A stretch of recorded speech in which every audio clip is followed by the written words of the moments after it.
ಎಲ್ಲರಿಗೂ ನಮಸ್ಕಾರ ಸ್ನೇಹಿತರೆ. 2026 ಮಾರ್ಚ್ 19ರಂದು ಶಕ್ತಿಶಾಲಿ ಯುಗಾದಿ ಅಮಾವಾಸ್ಯೆ ಬಂದಿದೆ. ಈ ದಿನದಂದು ಯಾವ ಪದಾರ್ಥಗಳನ್ನು ಬೆರೆಸಿ ಸ್ನಾನ ಮಾಡಿದರೆ ಅಷ್ಟದರಿದ್ರ ಹೋಗಿ ಅಷ್ಟೈಶ್ವರ್ಯ ಪ್ರಾಪ್ತಿಯಾಗುತ್ತದೆ.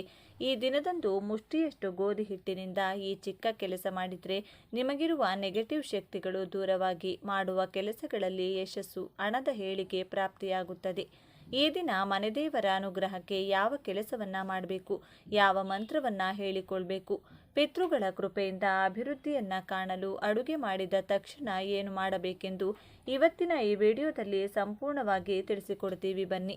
ಅದಕ್ಕೂ ಮುಂಚೆ ನೀವಿನ್ನು ಚಾನಲ್ಗೆ ಸಬ್ಸ್ಕ್ರೈಬ್ ಆಗಿಲ್ಲ ಅಂದರೆ ಈಗಲೇ ಸಬ್ಸ್ಕ್ರೈಬ್ ಆಗಿ, ಹಾಗೆ ವಿಡಿಯೋಗೆ ಲೈಕ್ ಮಾಡಿ, ವಿಡಿಯೋ ಸ್ಕಿಪ್ ಮಾಡದೆ ಕೊನೆ ತನಕ ನೋಡಿ. ಎಲ್ಲರೂ ಭಕ್ತಿಯಿಂದ ಓಂ ಶ್ರೀ ಮಹಾಲಕ್ಷ್ಮಿ ನಮಃ ಅಂತ ಕಮೆಂಟ್ ಮಾಡಿ. ಶಾಸ್ತ್ರಗಳ ಪ್ರಕಾರ ಈ ದಿನದಂದು ಪವಿತ್ರ ನದಿಗಳಲ್ಲಿ ಸ್ನಾನ ಮಾಡುವ ಸಂಪ್ರದಾಯವಿದೆ. ಬ್ರಹ್ಮ ಮುಹೂರ್ತದಲ್ಲಿ ಸ್ನಾನ ಮಾಡೋದ್ರಿಂದ ವ್ಯಕ್ತಿಯ ಇಷ್ಟಾರ್ಥಗಳು ಈಡೇರುತ್ತವೆ ಮತ್ತು ಪಾಪಗಳು ನಾಶವಾಗುತ್ತವೆ. ಒಬ್ಬ ವ್ಯಕ್ತಿಯು ಪವಿತ್ರ ನದಿಯಲ್ಲಿ ಸ್ನಾನ ಮಾಡಲು ಸಾಧ್ಯವಾಗದಿದ್ದರೆ ಮನೆಯಲ್ಲೇ ಸ್ನಾನ ಮಾಡುವ ನೀರಿಗೆ ಯಾವುದೇ ಪವಿತ್ರ ನದಿಯ ನೀರನ್ನು ಸೇರಿಸಿ ಸ್ನಾನ ಮಾಡಬಹುದು. ಈ ದಿನದಂದು ದಾನ, ಮಂತ್ರಪಠಣ, ತಪಸ್ಸು ಮತ್ತು ಉಪವಾಸದ ಮೂಲಕ ವಿಷ್ಣು, ಲಕ್ಷ್ಮೀ ದೇವಿಯೊಂದಿಗೆ ಪರಶಿವನ ಆಶೀರ್ವಾದವನ್ನು ಸಹ ಪಡೆಯಲಾಗುತ್ತದೆ.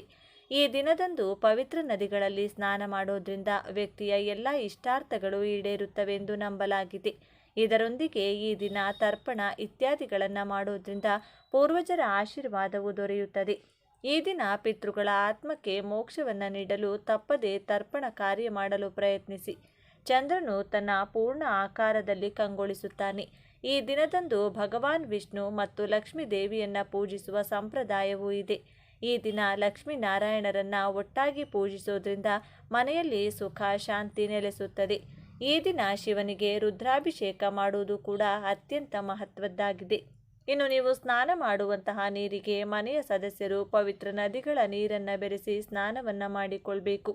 ಅದು ಕೂಡ ಸಾಧ್ಯವಾಗೋದಿಲ್ಲ ಅನ್ನೋದಾದರೆ ಸ್ವಲ್ಪ ಕಲ್ಲುಪ್ಪು, 5-6 ಬೇವಿನ ಎಲೆಗಳನ್ನು ಬೆರೆಸಿ ಸ್ನಾನವನ್ನು ಮಾಡಿ. ಇದರಿಂದ ದೇಹದಲ್ಲಿನ ಎಲ್ಲ ನೆಗೆಟಿವ್ ಎನರ್ಜಿಗಳು ದೂರವಾಗಿ ಅದೃಷ್ಟ ಬರುತ್ತದೆ. ದೇಹಕ್ಕೆ ವಿಶೇಷ ಶಕ್ತಿ ಪ್ರಾಪ್ತಿಯಾಗುತ್ತದೆ. ಇನ್ನು ಸ್ನಾನ ಮಾಡುವಾಗ ನೀವು ಹೇಳಬೇಕಾದ ಮಂತ್ರ ಏನಂದರೆ ಗಂಗೆ ಚ ಯಮುನೆ ಚೈವ ಗೋದಾವರಿ ಸರಸ್ವತಿ ನರ್ಮದೆ ಸಿಂಧು ಕಾವೇರಿ ಜಲೇಸ್ಮಿನ್ ಸನ್ನಿಧಿಂ ಕುರುಹು. ಈ ಮಂತ್ರವನ್ನು 3 ಸಲ ಹೇಳಿಕೊಂಡು 3 ಚೊಂಬು ನೀರನ್ನು ತಲೆಯ ಮೇಲೆ ಹಾಕಿಕೊಂಡು ಸ್ನಾನ ಮಾಡೋದ್ರಿಂದ ನಿಮಗೆ ಎಲ್ಲವೂ ಕೂಡ ಶುಭವಾಗುತ್ತದೆ. ಜೊತೆಗೆ ಮನೆಗೆ ಸಮೀಪವಿರುವಂತಹ ಗ್ರಾಮ ದೇವತೆಯ ಆಲಯಕ್ಕೆ ನಿಮ್ಮ ಕೈನಿಂದ ತಯಾರು ಮಾಡಿದ ನಿಂಬೆಹಣ್ಣಿನ ಚಿತ್ರಾನ್ನ ಹಾಗೂ ಮೊಸರನ್ನವನ್ನು ಕೊಟ್ಟು ವಿಶೇಷವಾಗಿ ಮನೆ ಸದಸ್ಯರ ಹೆಸರನ್ನು ಹೇಳುತ್ತಾ ಪೂಜೆ ಮಾಡಿಸಬೇಕು.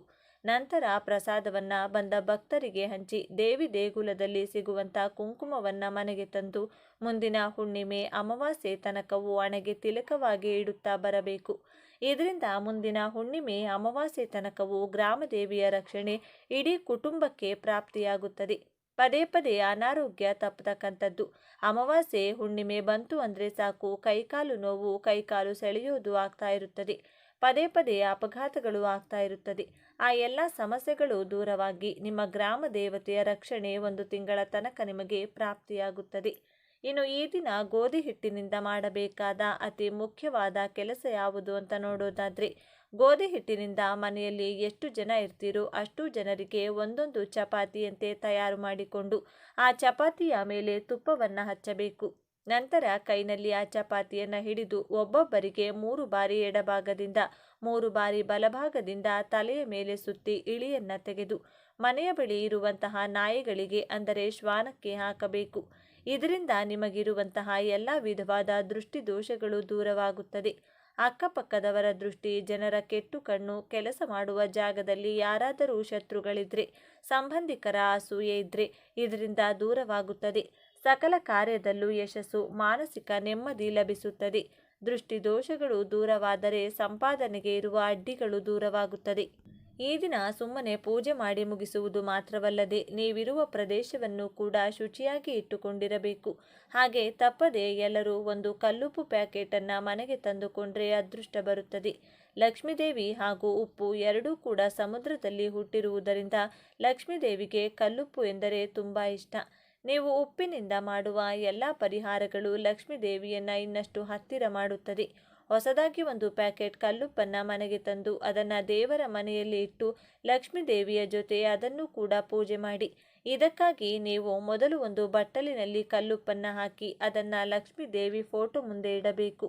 ಅದರ ನಂತರ ದೇವಿ ಮುಂದೆ ಕೆಂಪು ಬಣ್ಣದ ದೀಪಗಳು ಅಥವಾ ಸಾಧಾರಣವಾಗಿ ಮಣ್ಣಿನ 2 ದೀಪಗಳನ್ನು ತೆಗೆದುಕೊಂಡು ಒಂದೊಂದರಲ್ಲಿ 3 ಬತ್ತಿಗಳನ್ನಿಟ್ಟು ಹಸು ತುಪ್ಪದಿಂದ ದೀಪಾರಾಧನೆ ಮಾಡಿ ಧೂಪ ದೀಪ ನೈವೇದ್ಯ ಸಮರ್ಪಿಸಿ ದೇವಿಯನ್ನ ಮನಸಾರೆ ಭಕ್ತಿಯಿಂದ ಪೂಜಿಸಬೇಕು. ಹಾಲಿನಿಂದ ತಯಾರಿಸಿದ ಯಾವುದೇ ಪದಾರ್ಥವನ್ನು ದೇವಿಗೆ ನೈವೇದ್ಯವಾಗಿ ಸಮರ್ಪಿಸಬಹುದು. ಈ ರೀತಿ ಪೂಜೆ ಮಾಡಿದ ನಂತರ ನಿಮ್ಮ ಮನಸ್ಸಿನಲ್ಲಿರುವ ಕೋರಿಕೆಯನ್ನು ದೇವಿಗೆ ಹೇಳಿಕೊಂಡ್ರೆ ಖಂಡಿತ ಲಕ್ಷ್ಮೀ ದೇವಿ ಅದನ್ನು ಈಡೇರಿಸುತ್ತಾಳೆ. ಇನ್ನು ಈ ದಿನದಂದು ಮನೆಯಲ್ಲಿ ಶಿವಲಿಂಗ ಇದ್ದರೆ ಅಥವಾ ದೇವಾಲಯದಲ್ಲಿ ಶಿವಲಿಂಗಕ್ಕೆ ಕಪ್ಪು ದ್ರಾಕ್ಷಿ ರಸಕ್ಕೆ ಕಪ್ಪು ಮೆಣಸು ಕಾಳುಗಳನ್ನು ಬೆರೆಸಿ ಅಭಿಷೇಕವನ್ನು ಮಾಡಿದರೆ ಅಥವಾ ಮಾಡಿಸಿದರೆ ಶತ್ರುಗಳೆಲ್ಲ ನಶಿಸಿ ಹೋಗುತ್ತಾರೆ. ಶತ್ರುಗಳು ಮಾಡಿಸುವಂತಹ ಮಾಟಮಂತ್ರ ದುಷ್ಟಶಕ್ತಿಗಳ ಪ್ರಭಾವ ಅವರಿಗೆ ರಿವರ್ಸ್ ಆಗುತ್ತದೆ. ಆ ವ್ಯಕ್ತಿಯಿಂದ ನಿಮಗಾಗುವ ತೊಂದರೆಗಳು ತಕ್ಷಣವೇ ನಿಂತು ಹೋಗುತ್ತದೆ. ಈ ಎಲ್ಲ ಪರಿಹಾರಗಳನ್ನು ನೀವು ಪಾಲಿಸಲೇಬೇಕು. ಈ ದಿನ ಸಾಧ್ಯವಾದರೆ ಶಿವನ ದೇಗುಲಕ್ಕೆ ಹೋಗಿ ಶಿವನ ದರ್ಶನವನ್ನು ಮಾಡಿ. ಇನ್ನೂ ಸಾಧ್ಯವಾಗುತ್ತದೆ ಎಂದರೆ ಶ್ರೀ ಕಾಲಭೈರವನ ದರ್ಶನ ಮಾಡಿ. ಈ ದಿನದಂದು ಪುಸ್ತಕಗಳ ದಾನ, ಧಾನ್ಯಗಳ ದಾನ, ವಸ್ತ್ರದಾನವನ್ನು ಮಾಡಿದರೆ ಸಕಲ ಪಾಪಗಳು ನಶಿಸಿ ಪುಣ್ಯ ಫಲ ಪ್ರಾಪ್ತಿಯಾಗುತ್ತದೆ. ಈ ದಿನ ಬೆಳಿಗ್ಗೆ ಎದ್ದು ಸ್ನಾನ ಮಾಡಿದ ನಂತರ ಸೂರ್ಯ ದೇವರಿಗೆ ಆರ್ಘ್ಯ ನೀಡಿ ನಮಸ್ಕಾರ ಮಾಡಿಕೊಳ್ಳಿ. ಸೂರ್ಯನ ಅನುಗ್ರಹದಿಂದ ಗ್ರಹದೋಷಗಳು ದೂರವಾಗಿ ಆರೋಗ್ಯಕರ ವೃದ್ಧಿಯಾಗುತ್ತದೆ. ಇನ್ನು ಕೊನೆಯದಾಗಿ ಈ ಒಂದು ವಿಶೇಷ ಮಂತ್ರವನ್ನು ಈ ದಿನ 21 ಬಾರಿ ಹೇಳಿಕೊಂಡ್ರೆ ಶತ್ರುಗಳ ಹೆಸರನ್ನು ಹೇಳಿದರೆ ಶತ್ರುಗಳಿಂದ ಆಗುವಂಥ ಎಲ್ಲ ಸಮಸ್ಯೆಗಳು ಶೀಘ್ರವಾಗಿ ದೂರವಾಗುತ್ತದೆ. ಕೆಟ್ಟ ದೃಷ್ಟಿ ಮಾಟಮಂತ್ರದ ಸಮಸ್ಯೆಗಳು ಕಳೆದು ಶತ್ರುಗಳು ಕೂಡ ನಿಮ್ಮ ಮಾತನ್ನು ಕೇಳೋದಕ್ಕೆ ಶುರು ಮಾಡ್ತಾರೆ. ಶತ್ರುಗಳು ಮಿತ್ರರಾಗ್ತಾ ಬದಲಾಗ್ತಾರೆ. ಈ ಒಂದು ಮಂತ್ರ ಈ ವಿಧವಾಗಿದೆ. ಮೊದಲು ಈ ಮಂತ್ರವನ್ನು ಒಂದು ಪುಸ್ತಕದಲ್ಲಿ ಬರೆದಿಟ್ಟುಕೊಳ್ಳಿ. ಓಂ ರಾಮ ಪರಶುರಾಮ ನರಸಿಂಹ ವಿಷ್ಣು ವಿಕ್ರಮ ನಮೋ ನಮಃ. ಓಂ ರಾಮ ಪರಶುರಾಮ ನರಸಿಂಹ ವಿಷ್ಣು ವಿಕ್ರಮ ನಮೋ ನಮಃ. ಈ ವಿಶೇಷವಾದ ಮಂತ್ರವನ್ನು ಶಕ್ತಿಶಾಲಿ ಈ ದಿನ ಬೆಳಿಗ್ಗೆ ಸಾಧ್ಯ ಆದರೆ ಬೆಳಿಗ್ಗೆ ಅಥವಾ ಸಂಜೆಯ ಸಮಯದಲ್ಲಿ ದೇವರ ಮುಂದೆ ದೀಪವನ್ನು ಬೆಳಗಿಸಬೇಕಾದ್ರೆ ಮನೆಯ ಯಜಮಾನ ಅಥವಾ ಮನೆಯ ಯಜಮಾನಿ ಯಾರು ಬೇಕಾದರೂ ಶತ್ರುಗಳ ಹೆಸರನ್ನು ಹೇಳಿಕೊಂಡು ಈ ಮಂತ್ರವನ್ನು ಹೇಳಿದ್ದೇ ಆದಲ್ಲಿ ಅದ್ಭುತವಾಗಿ ವಿಷ್ಣುದೇವರ ಅನುಗ್ರಹ ಪ್ರಾಪ್ತಿಯಾಗುತ್ತದೆ. ವಿಷ್ಣುದೇವರ ರಕ್ಷಣೆ ಇಡೀ ಕುಟುಂಬಕ್ಕೆ ಲಭಿಸುತ್ತದೆ. ಜ್ಯೋತಿಷ್ಯದ ಪ್ರಕಾರ ಗುರುಗ್ರಹವು ಸುಖ, ಸಮೃದ್ಧಿ, ಸೌಭಾಗ್ಯ ಮತ್ತು ಜ್ಞಾನಕ್ಕೆ ಅಧಿಪತಿ. ಗುರುಬಲ ಇಲ್ಲದವರು ಸಹ ಈ ದಿನದಂದು ವಿಶೇಷ ಪರಿಹಾರವನ್ನು ಮಾಡೋದ್ರಿಂದ ಗುರುಬಲ ಪ್ರಾಪ್ತವಾಗಿ ಶುಭ ಫಲಗಳನ್ನು ಪಡೆಯಬಹುದು. ಗುರುಬಲ ಇರುವ ರಾಶಿಗಳಿಗೆ ಇದರ ಪ್ರಭಾವ ಮತ್ತಷ್ಟು ಹೆಚ್ಚಾಗಲಿದೆ. ಮಂತ್ರಾಲಯದ ರಾಘವೇಂದ್ರ ಸ್ವಾಮಿಗಳ ಮಠ ಲಕ್ಷಾಂತರ ಭಕ್ತರ ಆರಾಧ್ಯ ದೈವ ಶ್ರೀ ರಾಘವೇಂದ್ರ ಸ್ವಾಮಿಗಳವರ ಮೂಲ ಬೃಂದಾವನವಿರುವ ಈ ಸ್ಥಳವು ಗುರುಕೃಪೆಗೆ ಅತ್ಯಂತ ಪ್ರಶಸ್ತವಾದ ಜಾಗ. ಇಲ್ಲಿ ತೀರ್ಥ ಸ್ನಾನ ಮಾಡಿ ದರ್ಶನ ಪಡೆದು ಪ್ರಸಾದ ಭೋಜನ ಮಾಡಿದರೆ ಗುರುಗಳ ವಿಶೇಷ ಆಶೀರ್ವಾದ ಲಭಿಸುತ್ತದೆ. ಶಿರಡಿ ಸಾಯಿಬಾಬಾ ದೇಗುಲ. ಶಿರಡಿ ಸಾಯಿಬಾಬಾ ಅವರು ಸಕಲ ಧರ್ಮೀಯರಿಗೂ ಗುರು ಸ್ವರೂಪರಾಗಿದ್ದಾರೆ. ಇಲ್ಲಿಗೆ ಭೇಟಿ ನೀಡಿ ಅವರ ದರ್ಶನ ಪಡೆದರೆ ಆಧ್ಯಾತ್ಮಿಕ ಶಾಂತಿ ಮತ್ತು ನೆಮ್ಮದಿ ದೊರೆಯುತ್ತದೆ. ಕಡಲೆಕಾಳು ಸಮರ್ಪಣೆ. ಒಂದು ಅರಿಶಿನ ಬಣ್ಣದ ವಸ್ತ್ರದಲ್ಲಿ 1 kgಯಷ್ಟು ಕಡಲೆಕಾಳುಗಳನ್ನು ಗಂಟು ಕಟ್ಟಿ ಅದನ್ನು ದೇಗುಲದಲ್ಲಿ ಸಮರ್ಪಿಸಿ. ಕಡಲೆಕಾಳು ಗುರುಗ್ರಹಕ್ಕೆ ಸಂಬಂಧಿಸಿದ್ದು. ಇದನ್ನು ಸಮರ್ಪಿಸುವುದರಿಂದ ಗುರುಗ್ರಹದ ಅನುಗ್ರಹ ಲಭಿಸುತ್ತದೆ. ಈ ಮಾಹಿತಿ ನಿಮಗೆ ಇಷ್ಟವಾದರೆ ತಪ್ಪದೇ ಈ ವಿಡಿಯೋನ ಲೈಕ್ ಮಾಡಿ, ಪ್ರತಿಯೊಬ್ಬರಿಗೂ ಈ ವಿಡಿಯೋನ ಶೇರ್ ಮಾಡಿ. ಧನ್ಯವಾದಗಳು ಸ್ನೇಹಿತರೆ. ಎಲ್ಲರೂ ಭಕ್ತಿಯಿಂದ ಓಂ ಶ್ರೀ ಮಹಾಲಕ್ಷ್ಮಿ ನಮಃ ಅಂತ ಕಮೆಂಟ್ ಮಾಡಿ. ಈ ದಿನ ಭೂಲೋಕ ಸಂಚಾರಕ್ಕೆ ಸಾಕ್ಷಾತ್ ಮಹಾಲಕ್ಷ್ಮಿ ದೇವಿಯು ಬರುತ್ತಾಳೆ. ಈ ದಿನ ರಾತ್ರಿ ಸಮಯದಲ್ಲಿ ಮನೆಯ ಸದಸ್ಯರೆಲ್ಲ ಸೇರಿ ಯಾವ ಕೆಲಸ ಮಾಡಿದರೆ ವರ್ಷ ಪೂರ್ತಿ ಹಣದ ಜಯ, ಆರೋಗ್ಯ, ಐಶ್ವರ್ಯ, ನೆಮ್ಮದಿ ಪ್ರಾಪ್ತಿಯಾಗುತ್ತದೆ.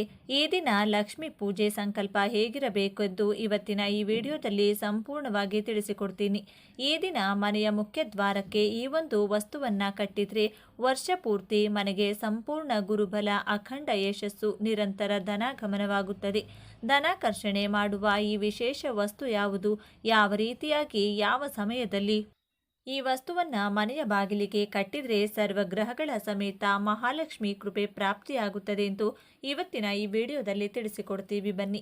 ಅದಕ್ಕೂ ಮೊದಲು ನೀವಿನ್ನು ಚಾನಲ್ಗೆ ಸಬ್ಸ್ಕ್ರೈಬ್ ಆಗಿಲ್ಲ ಅಂದರೆ ಈಗಲೇ ಸಬ್ಸ್ಕ್ರೈಬ್ ಆಗಿ, ಹಾಗೆ ವಿಡಿಯೋಗೆ ಲೈಕ್ ಮಾಡಿ, ವಿಡಿಯೋ ಸ್ಕಿಪ್ ಮಾಡದೆ ಕೊನೆ ತನಕ ನೋಡಿ. ಎಲ್ಲರೂ ಭಕ್ತಿಯಿಂದ ಓಂ ಶ್ರೀ ಮಹಾಲಕ್ಷ್ಮಿ ನಮಃ ಅಂತ ಕಮೆಂಟ್ ಮಾಡಿ. ಈ ದಿನ ಮಹಾಲಕ್ಷ್ಮಿ ದೇವಿ ಅಷ್ಟೇ ಅಲ್ಲದೆ ಶಿವ ಪಾರ್ವತಿಯರು ಕೂಡ ಭೂಲೋಕದ ಸಂಚಾರಕ್ಕೆ ಸುಬ್ರಹ್ಮಣ್ಯೇಶ್ವರ ಸ್ವಾಮಿಯ ಜೊತೆಗೆ ಬರುತ್ತಾರೆಂಬ ನಂಬಿಕೆ ಇದೆ. ಯಾರು ಈ ದಿನ ಉಪವಾಸವಿದ್ದು ನಿಯಮ ನಿಷ್ಠೆಯಿಂದ ರಾತ್ರಿ ಸಮಯ ಜಾಗರಣೆ ಮಾಡುತ್ತಾರೋ ಅವರಿಗೆ ಪಾರ್ವತಿ ದೇವಿಯ ಜೊತೆಗೆ ಮಹಾಲಕ್ಷ್ಮಿ ದೇವಿಯ ಅನುಗ್ರಹ ಪ್ರಾಪ್ತಿಯಾಗುತ್ತದೆ. ಎಷ್ಟೋ ಜನರ ಮನೆಯಲ್ಲಿ ಕೇಳಿರ್ತೀರಾ, ಅದೆಷ್ಟು ವರ್ಷಗಳ ಕಾಲ ಅವರ ಮನೆಯಲ್ಲಿ ಶುಭ ಕಾರ್ಯಗಳೇ ನಡೀತಾ ಇರೋದಿಲ್ಲ. ಮದುವೆ ವಯಸ್ಸಿಗೆ ಬಂದ ಮಕ್ಕಳಿಗೆ ಮದುವೆ ಭಾಗ್ಯ ಕೂಡಿ ಬರ್ತಿರೋದಿಲ್ಲ. ಇನ್ನು ಕೆಲವರಿಗೆ ಮದುವೆಯಾಗಿ ಎಷ್ಟೇ ವರ್ಷ ಆಗಿದ್ರೂ ಸಂತಾನ ಫಲ ಇರೋದಿಲ್ಲ. ವರ್ಷ ಎಷ್ಟೇ ಕಷ್ಟಪಟ್ಟು ದುಡಿದರೂ ಬಡತನದಿಂದ ಮುಕ್ತಿ ಸಿಗ್ತಾ ಇರೋದಿಲ್ಲ. ಮನೆ ತುಂಬ ಕಷ್ಟ, ಸಾಲ, ಅನಾರೋಗ್ಯದ ಸಮಸ್ಯೆಗಳು ತಾಂಡವ ಆಡ್ತಾ ಇರುತ್ತದೆ. ಮನೆಯ ಯಜಮಾನ ದುಡಿಯೋಕೆ ಅಂತ ಹೋಗಿ ಯಾವ ಕೆಲಸಕ್ಕೆ ಕೈ ಹಾಕಿದರೂ ನಷ್ಟ, ಕಷ್ಟಗಳು. ಹೊಸದಾಗಿ ಏನು ಶುರು ಮಾಡೋದಕ್ಕೆ ಹೋದರೂ ಕೂಡ ಅದರಿಂದ ಕಷ್ಟ, ಕಣ್ಣೀರೇ ಹೆಚ್ಚಾಗ್ತಾ ಇರುತ್ತೆ. ಮಕ್ಕಳ ವಿದ್ಯೆಯಲ್ಲಿ ಏಳಿಗೆ ಇಲ್ಲ, ದುಡಿದದ್ದು ಕೈನಲ್ಲಿ ನಿಲ್ಲೋದಿಲ್ಲ. ಹೀಗೆ ಒಂದಲ್ಲ ಒಂದು ಸಮಸ್ಯೆ ಇದ್ದೇ ಇರುತ್ತದೆ. ಈ ಎಲ್ಲ ಕಣ್ಣೀರು, ದುಃಖದಿಂದ ಹೊರಬರೋದಕ್ಕೆ ಈ ದಿನ ಸೂರ್ಯ ಹುಟ್ಟುವ ಮುನ್ನವೇ ಎದ್ದು ಈ ವಿಶೇಷ ಕೆಲಸವನ್ನ ಮಾಡಬೇಕು.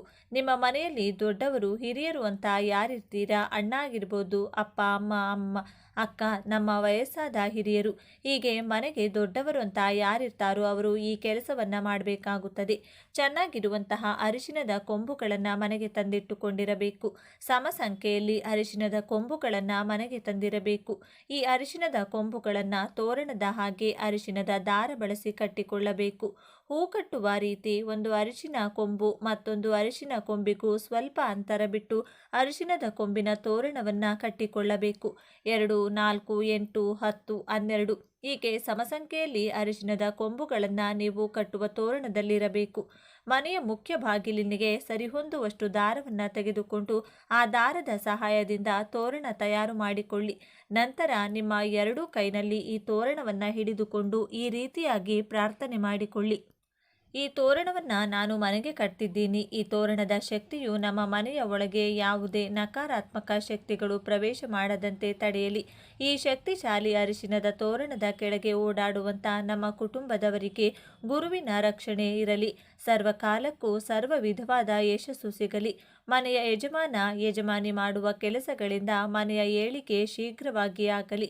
ಮಾಟಮಂತ್ರ, ಅಕ್ಕಪಕ್ಕದವರ ದೃಷ್ಟಿ, ನರದೃಷ್ಟಿ, ನರದೋಷಗಳಂಥ ಕಠಿಣ ಶಕ್ತಿಗಳು ನಮಗೆ ತಾಕದಂತೆ ನಶಿಸಿ ಹೋಗಲಿ.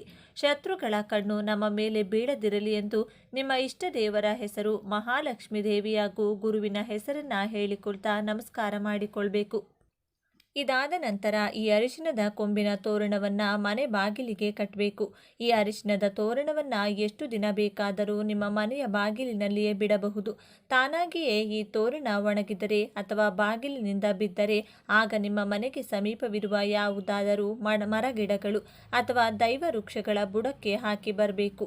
ಈ ತೋರಣವನ್ನು ಕೇವಲ ಮನೆಯ ಮುಖ್ಯ ಬಾಗಿಲಿಗೆ ಅಷ್ಟೇ ಅಲ್ಲದೆ ನಿಮ್ಮ ಮನೆಯ ದೇವರ ಕೋಣೆಗೂ ಕೂಡ ಕಟ್ಟಿಕೊಳ್ಳಬಹುದು. ಸಾಧ್ಯವಾದರೆ 2 ಅರಿಶಿನ ಕೊಂಬಿನ ತೋರಣವನ್ನು ತಯಾರು ಮಾಡಿಕೊಂಡು ಎರಡೂ ಕಡೆಗೂ ಕೂಡ ಕಟ್ಟಿಕೊಳ್ಳಿ. ಈ ತೋರಣದ ಶಕ್ತಿ ಯಾವ ರೀತಿಯಾಗಿ ಕೆಲಸ ಮಾಡುತ್ತೆ ಎಂದು ನಿಮ್ಮ ಅನುಭವಕ್ಕೆ ಬರುತ್ತದೆ. ಮನೆಗೆ ಶುಭ ಫಲಗಳನ್ನು ತರುವ ಈ ಅರಿಶಿನದ ತೋರಣವು ವೈಜ್ಞಾನಿಕವಾಗಿಯೂ ಕೂಡ ಮನೆಗೆ ಕ್ರಿಮಿಕೀಟಗಳು ಪ್ರವೇಶಿಸದಂತೆ ತಡೆಯುತ್ತದೆ. ಶಾಸ್ತ್ರದ ರೀತಿಯಲ್ಲೂ ವೈಜ್ಞಾನಿಕ ರೀತಿಯಲ್ಲೂ ಮನೆಗೆ ಈ ತೋರಣದಿಂದ ಖಂಡಿತವಾಗಿಯೂ ಲಾಭವಿದೆ. ಯಾರಿಗಾದರೂ ಸರಿ ವಿದ್ಯೆಯಲ್ಲಿ ಪ್ರಗತಿ ಸಾಧಿಸಲು ಗುರುಬಲ ಬೇಕು, ಉದ್ಯೋಗದಲ್ಲಿ ಜಯ ಸಾಧಿಸಲು ಗುರುಬಲ ಬೇಕು, ಮದುವೆ ಭಾಗ್ಯ, ಸಂತಾನ ಫಲಕ್ಕೂ ಗುರುಬಲ ಇರಲೇಬೇಕು. ಜೀವನದಲ್ಲಿ ಅಖಂಡ ಯಶಸ್ಸು ಕಾಣಲು ಗುರುವಿನ ಬಲ, ರಕ್ಷಣೆ ಇರಲೇಬೇಕು. ಅರಿಶಿನಕ್ಕೆ ಅಧಿಪತಿ ಯಾರು? ಗುರು. ಆದ್ದರಿಂದ ದೈವಬಲ, ಗುರುಬಲದಿಂದ ವರ್ಷ ಪೂರ್ತಿ ನೀವು ಮಾಡುವ ಕೆಲಸದಿಂದ ಅದೃಷ್ಟವನ್ನ ಕಾಣಲು ಈ ತೋರಣವನ್ನ ಮನೆಗೆ ಕಟ್ಟಿ ನಿಮ್ಮ ಮನೆ ದೇವರನ್ನ ನೆನಪಿಸಿಕೊಳ್ಳಿ. ಸಾಲಗಳು ಬೆಟ್ಟದಷ್ಟಿದ್ದರೂ ಮನೆಗೆ ನಿರಂತರ ಧನಾಗಮನವಾಗಿ ಸಾಲದಿಂದ ಮುಕ್ತಿ ಹೊಂದಿ ಬಂಗಾರ ಪ್ರಾಪ್ತಿಯಾಗುತ್ತದೆ. ಉತ್ತಮ ಆರೋಗ್ಯ, ಯಶಸ್ಸು ಈ ತೋರಣದಿಂದ ಮನೆಗೆ ಸಿಗುತ್ತದೆ. ಇನ್ನು ಅತಿ ಮುಖ್ಯವಾಗಿ ಈ ದಿನ ಮಹಾಲಕ್ಷ್ಮಿ ಅಮ್ಮನವರಿಗೆ ಪರಿಶುದ್ಧ ಮನಸ್ಸಿನಿಂದ ಎಳನೀರನ್ನ ನೈವೇದ್ಯವಾಗಿ ಅರ್ಪಿಸಬೇಕು. ಈ ದಿನ ಯಾರು ರಾತ್ರಿಯೆಲ್ಲ ಜಾಗರಣೆ ಲಕ್ಷ್ಮೀ ದೇವಿಗಾಗಿ ಕಾಯುತ್ತಾರೋ ಅವರನ್ನ ನೋಡಲು ಸಾಕ್ಷಾತ್ ಲಕ್ಷ್ಮೀ ದೇವಿಯೇ ಬರುತ್ತಾಳೆಂದು ಪುರಾಣಗಳು ಹೇಳುತ್ತವೆ.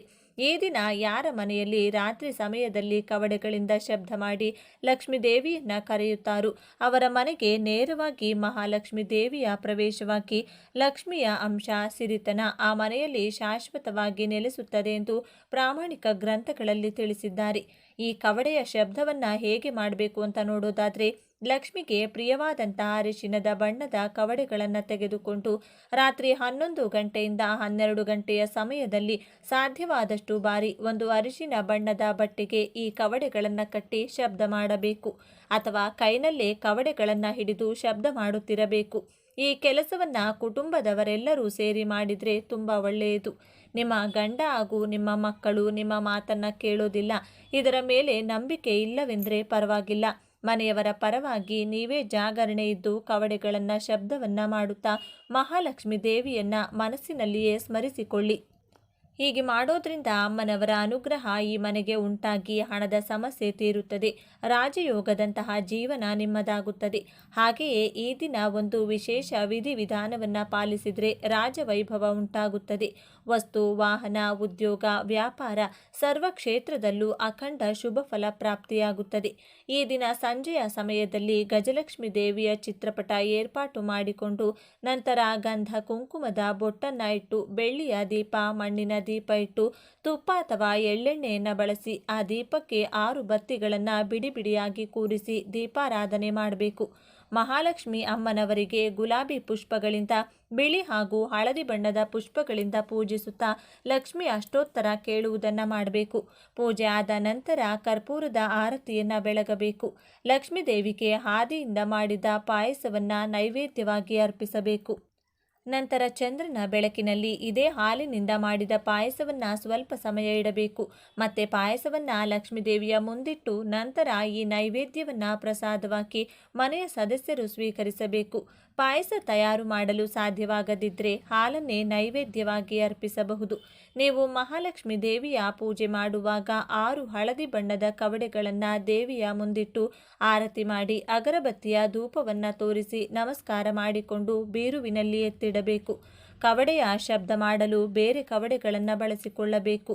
ಯಾರು ಈ ದಿನ ಭಕ್ತಿಯಿಂದ ಲಕ್ಷ್ಮಿ ಪೂಜೆ ಮಾಡುತ್ತಾರೋ, ಇಂದ್ರನ ಸ್ಮರಣೆಯನ್ನ ಮಾಡಿಕೊಳ್ಳುತ್ತಾರೋ ಅವರಿಗೆ ಅಶ್ವಿನಿ ದೇವತೆಗಳ ಅನುಗ್ರಹ ಕೂಡ ಪ್ರಾಪ್ತಿಯಾಗುತ್ತದೆ.